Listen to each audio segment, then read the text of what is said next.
જૂની શ્વાસ અને ઉધરસની બીમારી વર્ષોથી ચાલતી હોય તો દૈનિક જીવન, કામ અને આરામ બધું જ અસરગ્રસ્ત બની જાય છે.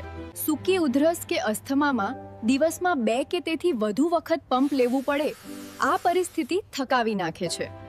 15 વર્ષના અનુભવી ડોક્ટર ગોપાલભાઈ સોલંકીની આયુર્વેદિક જડીબુટ્ટી દવાઓથી માત્ર 3 દિવસમાં મળશે ઉકેલ. તો હવે જૂની શ્વાસ અને ઉધરસની બીમારીને કહો બાય બાય. માત્ર 3 દિવસમાં સ્પષ્ટ રાહતનો અનુભવ કરો.